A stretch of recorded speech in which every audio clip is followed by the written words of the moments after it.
Hello, grade school parents and loved ones. This is another year of the Christmas leave period coming up. They call it Operation Mass Exodus. The reason they call it Operation Mass Exodus is because 4 to 5 thousand students depart this one command at Great Lakes every year. No other place in the Navy does that, so it's called a mass exodus only at Great Lakes. Every place else, it's just Christmas or the holiday leave period or Christmas leave or whatever they wish to call it. This year, it starts at 4 a.m., which is typical, on December 16th at 2022 and return by 10 p.m. on January 2nd of 2023. And they must be accounted for usually by Monday at 0700 a.m. on January 3rd. That doesn't mean you get a flight at midnight. It means you try to get back on the 2nd at all times. These are typical times and dates that they use at this location. I cannot speak for other commands at this time. Just make sure again, they should be back sometime on January 2nd. If they are delayed, then we'll talk about that in a few slides here about what to do if they are delayed for any reason like weather or any other issues for traveling. All students will be officially briefed on this at some point. I don't know when. I don't know how. They usually go to an auditorium there on base in groups. Different groups go over and they do a thing, and then they'll have them start filling out their leave papers. All students must submit the leave request. Students submitting leave requests will be advised on when the tickets the tickets should not be purchased prior to 9 a.m. on December 16th ever. You have to understand you've got 4 to 5,000 people leaving this base at one time. There will be some buses that are provided for some of these people. There will be cabs. There will be parents picking people up, things like that. 4 a.m. is when they start to get checked out. By the time they get checked out between 4:30 and 5, a majority of them will leave on buses going to O'Hare, Chicago Midway, and Milwaukee. So there has to be a lot of planning to do that. Plus, the airports are over an hour away usually, or more from the base. So for them to get to the base after they've been boarded on the bus and get to that location at one of the airports and go through security, it's going to be around 8 o'clock to 8:30. So if you get a ticket prior to 9 a.m., you need to change that now. Things they'll have to do is complete a safety pledge saying they're going to be safe. If required, they're going to have counseling regarding low or negative leave balances to the leave request. What that means is they can go up to somewhere between -7 and -10 days. The command will brief them on what they're allowed and not allowed to do. So some sailors may return early. Anybody can return early. There's no stopping anybody from doing that. Also, they will need a copy of their trip itinerary, regardless of what mode of transportation they are taking. Personal pickup, buses, trains, airplanes. They have to provide an information on how that is done. Students traveling varying commercial means must have round tickets prior to departing on leave. That means they can't just go to the airport and pick up their tickets. They have to have those before they can leave the base. Also, and I understand there's a lot of electronic ticketing, and all they do is prove that they've got a ticket. Traveling by POV, which means personal vehicle. Personnel must have sufficient funds to cover expenses or on a return via commercial means. What does that mean? Well, let's say you pick up your sailor, you live 3 or 4 hours away or 8 hours away or whatever it may be, the case may be, and there's a massive blizzard, a snowstorm, etc. It happens. Or for some reason, family car just can't make it there for some reason. The sailor has to have money in his account to be able to fly back if that happens. That's what that means. Shuttle to all the airports. There's a shuttle bus that will be provided by the Morale, Welfare, and Recreation. Now, there's more than one. There's several. And they will be going to O'Hare, Midway, and General Mitchell, which is in Milwaukee. Uh, and this is mode of transportation current as mass X's. If you can get the tickets, get them, because there'll be a pre-purchase. The MWR will make an announcement, so your sailors need to keep an eye out for it. It's not something I will keep an eye out for it too and let you know that they're available. But the sailors need to be watching the Morale, Welfare, and Rec website or Facebook page or something that says, "Hey, we're selling the tickets for these shuttles." Uh, Usually, the purchase at the MWR information is tickets inside the Navy Exchange, or the loft, which is a Liberty area that many of the sailors go to, or the MWR library on base. Uh, More information is going to be forthcoming as I get it. I don't have it now. Price for these buses, it's not free. Should be between, I'm estimating now, $25 to $35. That could change.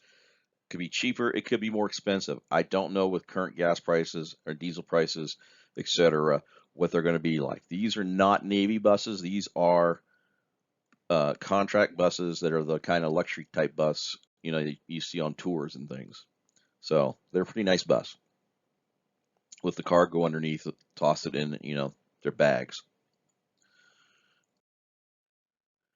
Also, the other way of getting out to the airports or wherever or to trains or buses is a taxi service. Um, the taxi and other ground transportation day of the departure, Sarge at mynavytaxi.com is probably your best recommendation to contact him and start making arrangements with him on that date.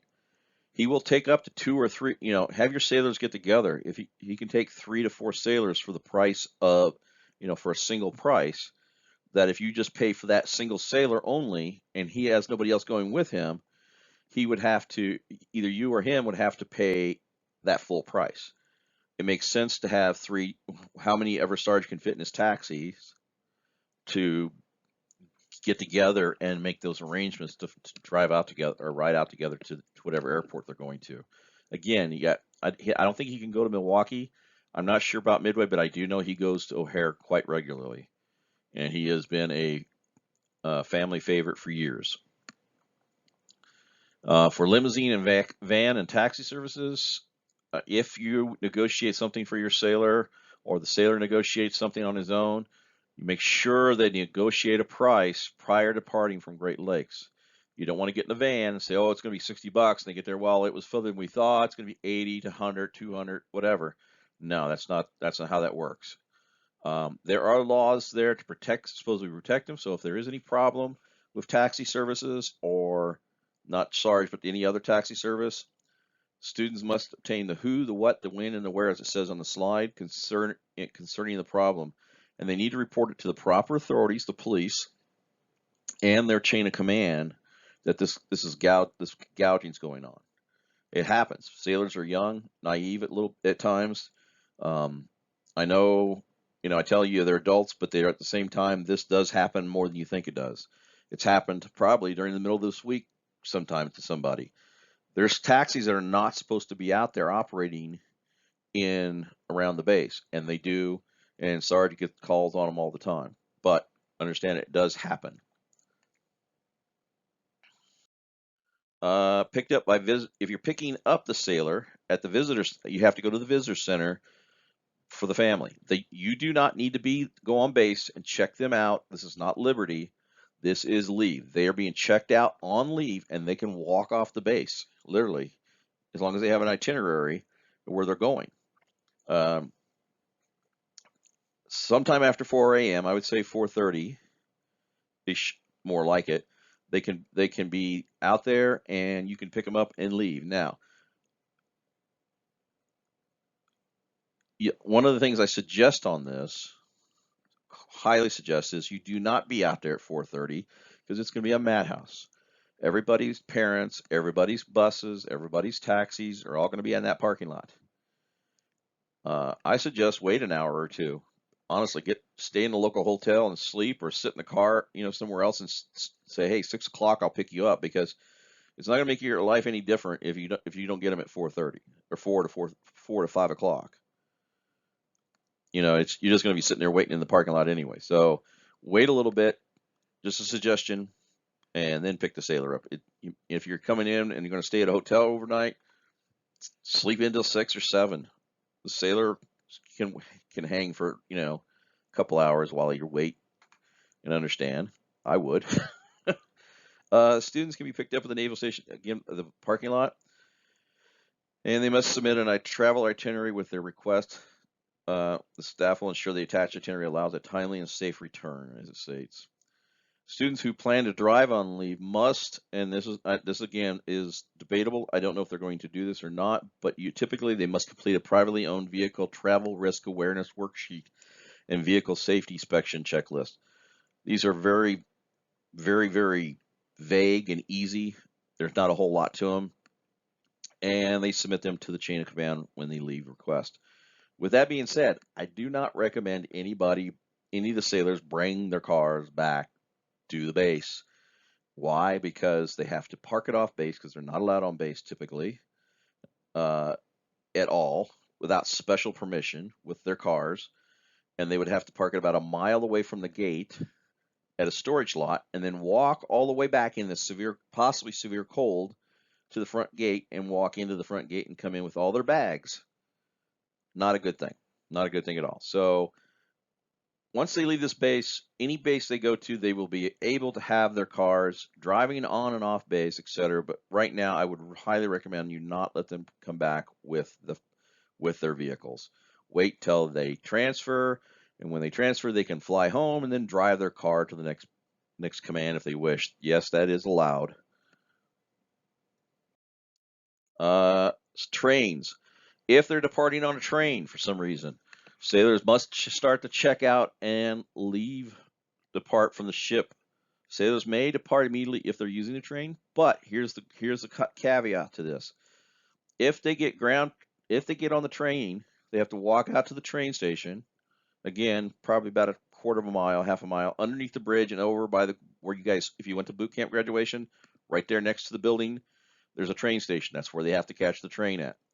They ride that train downtown. Then when they get off that train, the unique thing about Chicago is the Metro train station does not meet Union Station anywhere. So for them to get an Amtrak, they have to get off the Union Station or off the Chicago Metro train and walk over to Union Station or get a taxi. I would highly suggest a taxi because it's going to be cold and who knows what the weather's going to be like down there, what they're going to do, or what the neighborhoods are like down there. It is downtown Chicago. I don't know the safety issues of it or anything.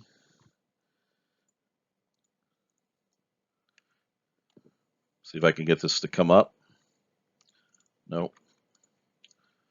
There is a map location. If you just do a Google search for the train stations and then on maps and then do it for the Amtrak, you will see what I'm talking about. They are not close, and they're a walking distance, probably 3 or 4 blocks, but they're not close.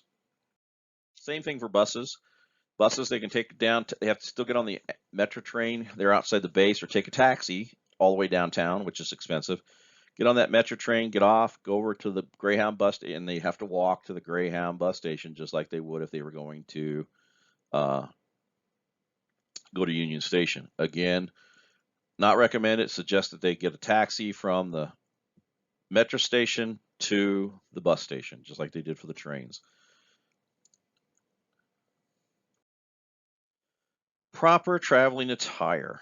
This is one of those things that I hear every year. Trust me, I've been down this road so many times, it's crazy. Sailors are authorized to travel in dress uniform or those peanut butter uniforms, as they call them, the brown shirt or khaki shirt with the black pants and the garrison cap. They're allowed to wear that uniform as well. If the sailors try to tell you anything else, they are pulling your leg. That is an authorized uniform. Sailors leave Great Lakes every day of the week in that uniform, especially on Fridays and Saturdays when the students that don't go to Great A schools at Great Lake but go off around the nation, they leave boot camp in uniform, get on a bus that takes them to the airport. The airport drops them off, and they're in uniform. If you ever go through O'Hare, you will always see a sailor if it's somewhere in the airport. I don't care who you are. I've been there so many times. in the past 10, 15 years, and I've seen sailors every time I pass through that airport. Civilian attire is clearly defined acceptable attire for the U.S. Navy to appear in good impression. Civilian attire shall present a neat and conservative appearance. What does that mean? Well, don't want to get into cut off T-shirts or rips jeans, that kind of thing. Maybe those are not. I understand those are fads. I understand that completely, but they should look nice when they leave. They may not be allowed to go if they're not looking nice, and they definitely cannot wear their Navy PT gear. They can't be putting on any of their Navy PT gear. The command will not allow them to leave typically. That could be changed this year. I don't know, but I know that. Now, as far as back to the uniforms, the Navy will not change that. That is not, I know I hear parents will say, oh, it's for their safety. No, it's not for their safety. If it was for their safety, the Navy would put out a blanket wide, do not travel in uniform at all. And that is not the case. Like I said before, sailors are leaving there every day of the week, just about, in full uniform, especially dress uniform. I've traveled from there, going out to see my sailor, passing through O'Hare with sailors that were going to Norfolk. They were in uniform. They were coming right out of A schools. As I was passing through O'Hare, they went on the same flight I did because I was going to Norfolk myself. The other thing I want to mention about uniforms, the camo uniform. Do not allow your sailor to put that uniform on while he is at home to surprise families, take family photos, take wedding photos, take engagement photos, take any kind of photos. That is a Navy working uniform. That is not a show off in the neighborhood, show off in the public parks, do a parade, whatever uniform. That uniform is a working uniform. The only time they're allowed to wear that uniform when they're at your house is if they are working with the recruiter and they go to where the recruiter is working.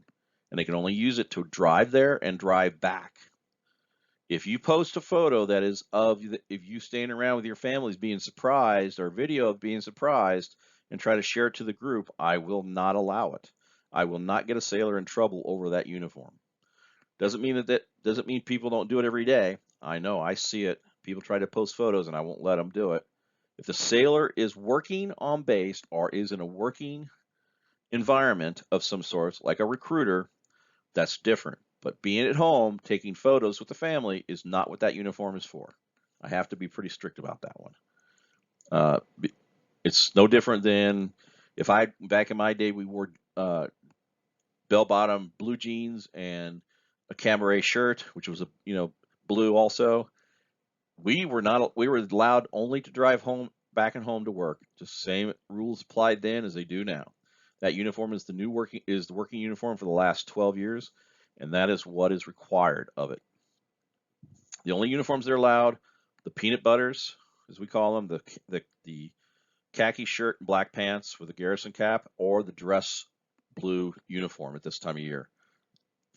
Dress whites are not allowed typically, unless it's local to the area. Morning BEQ procedures. What that means is morning of that they depart at the barracks. All personal items and valuables will be secured in stand-up closets. That means they got to lock these things. They got to lock up everything they own in a closet that they're not taking with them. Now that may change. They may have some other rule where they have to clean it completely out, but I don't think that's going to happen. After receiving leave chips, their leave slips, chits, that's what it's called, signed out on leave, students will not be allowed to be back in the specific barracks room until January 2nd at 8 a.m. There is no ifs, ands, and buts, because what they're going to do is they're going to take all these sailors that don't go on leave, which is usually about 400, and they're going to consolidate them into one barracks, and they're going to lock all the other barracks up. They're going to shut the doors and lock them. And so nobody's going to be allowed to go back in that room, even if they stay. If they come back early, they're not going to go back to go to those rooms. They're going to go to the temporary barracks until this January 2nd. January 2nd at 8 a.m., they will open all the barracks back up, and the sailors will start trickling in from wherever they're coming from. The sailors, you typically have to clean and defrost and leave the refrigerator door open to make sure that it's unplugged. There should be no perishable food be allowed in the room at checkout. So if they've got stuff in the refrigerator, they need to toss it and get it out in the trash, not leave it in the room in a trash can. As it says in the next thing, empty all trash and rooms from the common areas, lock and close all the windows, turn off all the lights, and again, make sure their locker is locked. But the door to the room will be left open, and they should turn in their keys when they leave. I don't know the reasoning for that, but that's what they've had them do in the past.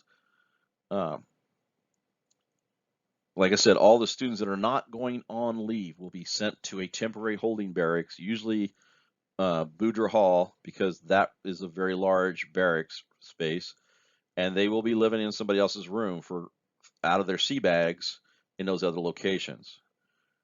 Don't, if your sailor is one of those sailors that stays behind, tell them to clean up after themselves once they leave that room. One of the biggest complaints I ever hear is, I got back and somebody was living in my sailor's room and now it's a mess. Well, I don't know what the deal is there. Sometimes they just rush them out of there before they get it cleaned. I suggest that if your student stay or your sailor stays behind, tell him whatever barracks he stays in that he keeps it clean and don't leave it a mess.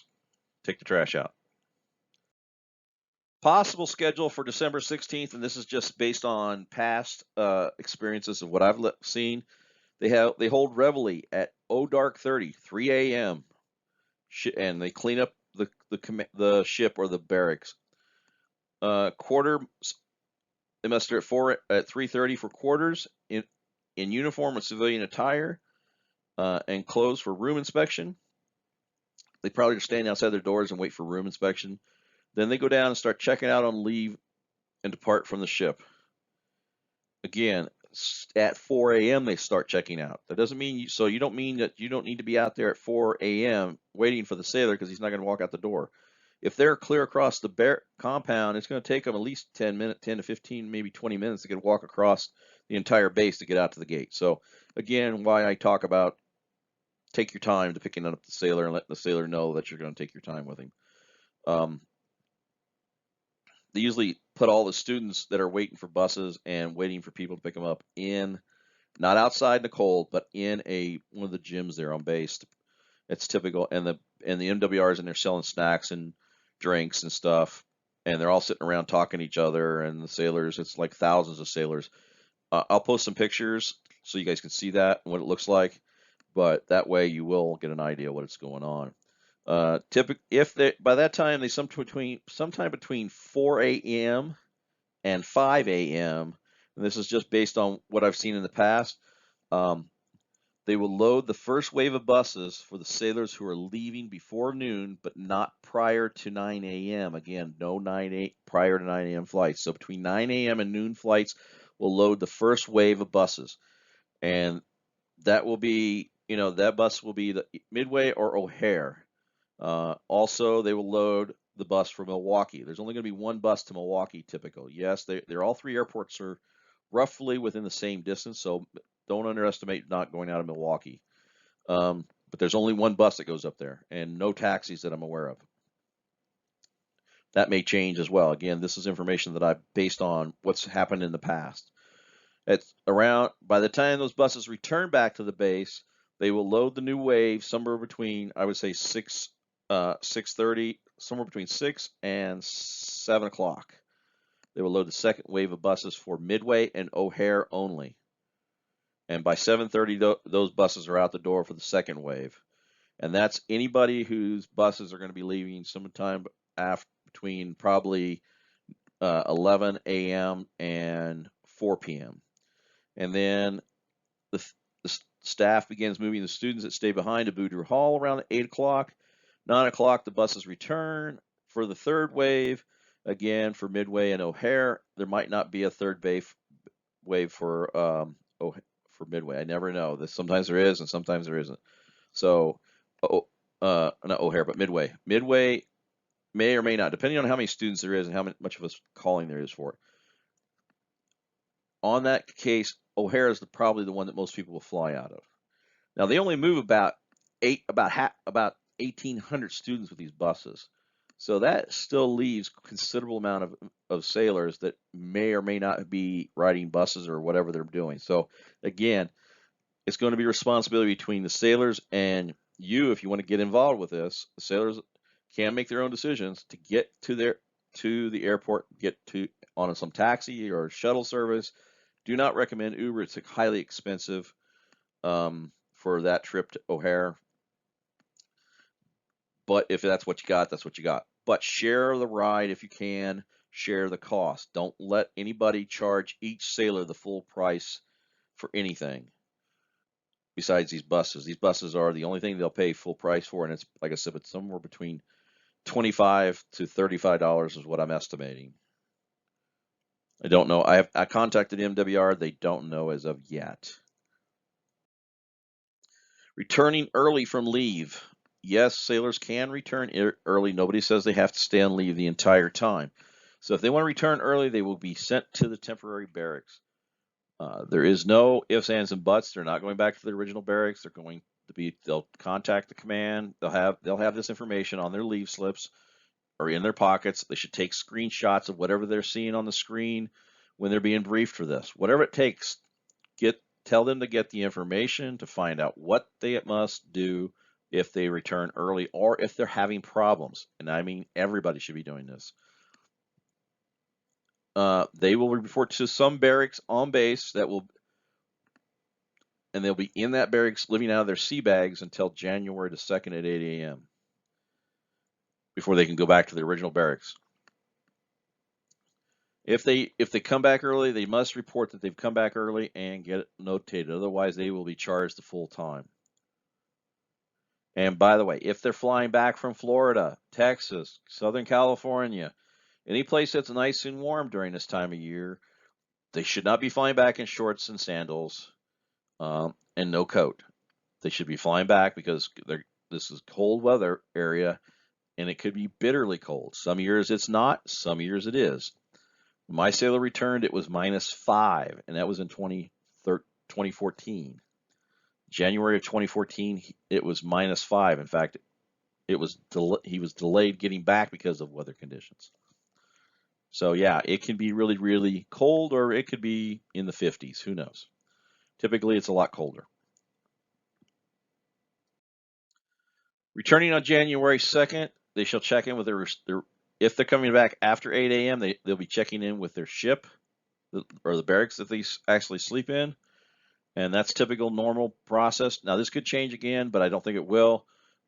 This is typical procedure every year, and they should be again dressed for the weather, because if they have to wait outside for any amount of time for some reason, there may be a line getting into the barracks. I don't think there will be, but they could be. If they come back, they might be standing outside for 10 or 15 minutes. Who knows? I don't know.